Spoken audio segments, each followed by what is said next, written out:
Faire des vidéos YouTube qui explosent grâce à ChatGPT demande quelques petites compétences techniques spécifiques. Adapter ses questions, précision, contexte, clarté, reformulation et évaluation critique.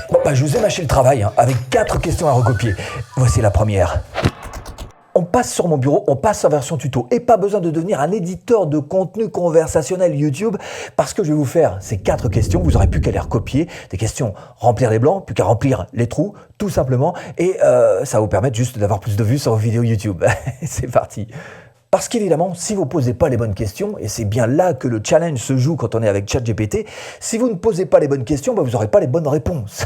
Donc je vais vous passer quand même tout le boulot que moi j'ai fait en amont. Par exemple, je voulais juste savoir, d'abord, c'est la base, quand on se lance sur une vidéo, il nous faut une idée, on est d'accord. Donc pour trouver une bonne idée qui puisse permettre d'avoir des vues, il ne suffit pas juste de poser une question comme ça, vous voyez que c'est un petit peu plus long.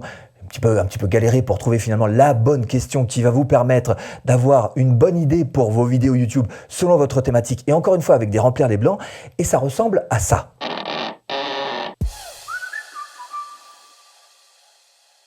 Voilà donc la question presque parfaite, parce que rien n'est parfait sur cette terre, ici on est d'accord, et qui pourrait vous aider donc à avoir plus de vues. Cette première question à lui poser, elle est la suivante. Quels sont les sujets tendances et populaires? Donc là, visiblement, on vise la masse, on est d'accord.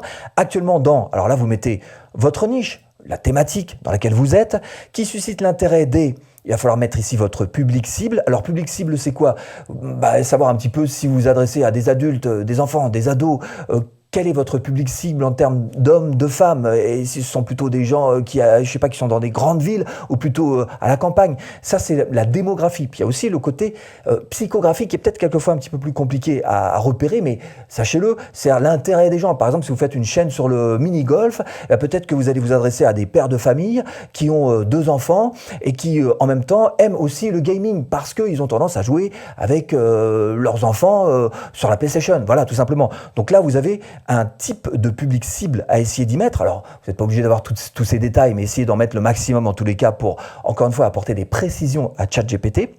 Donc, en prenant compte des nouvelles innovations, vous voyez qu'on vise des thématiques de vidéos qui sont soit des nouveautés, soit des vidéos un petit peu challenge avec des défis actuels ou encore des conseils pratiques qui peuvent plus être de l'ordre du tuto, en tous les cas de l'éducation. Mais si vous avez d'autres idées, par exemple si vous faites, des vlogs, mettez-le ici, rajoutez le mot vlog. En tous les cas, vous voilà avec une idée, en tout cas une proposition de prompt, ce qu'on appelle pour ChatGPT, donc qui va vous emmener à avoir de bonnes idées qui vont être suggérées par ce chat bot. Hein. Mais c'est pas fini. Évidemment, une fois que vous avez l'idée, l'objectif pour vous, ça va être de faire en sorte que ChatGPT vous sorte un script. Et en matière de script, il va falloir lui poser la bonne question. Là encore, je vous ai tout dépioté pour réussir à vous sortir quelque chose de propre. Vous voyez que j'ai passé quelques petites questions juste avant. Et finalement, au bout du compte, on arrive à cette question que vous devriez poser à ChatGPT et qui dit la chose suivante. Imagine que tu sois un expert YouTube en écriture de script de vidéo YouTube.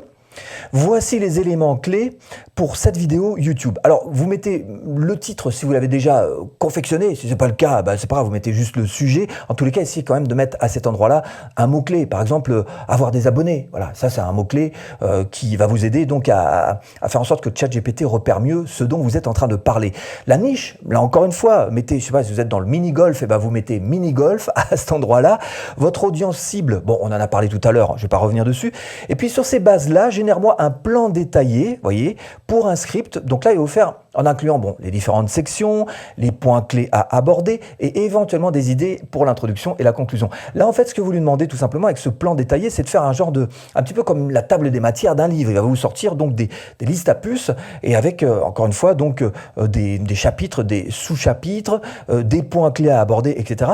Et puis éventuellement, donc, rajouter des idées pour l'intro et la conclusion. On va y revenir parce que ça, c'est aussi quelque chose d'important. Donc voilà votre question type. Celle-ci, vous devez la recopier quelque part et vous en servir à chaque fois pour ChatGPT.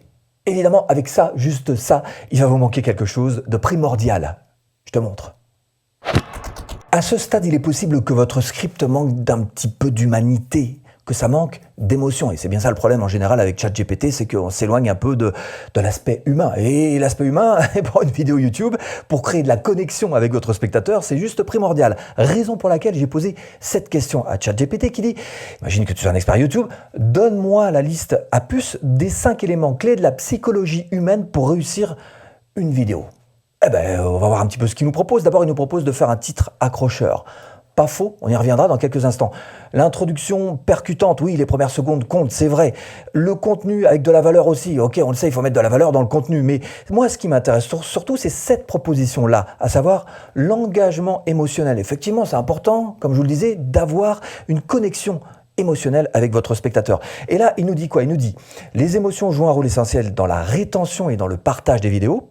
Essayez d'établir une connexion émotionnelle avec votre audience en utilisant des éléments tels que l'humour, l'empathie, la surprise, l'inspiration. Et là, on a quelques clés qui nous sont données pour effectivement réussir à ajouter de l'émotion dans nos vidéos. Et du coup, on retape un petit peu la précédente question pour essayer de lui donner, encore une fois, un petit peu plus d'émotion à l'intérieur. Et ça donne quoi?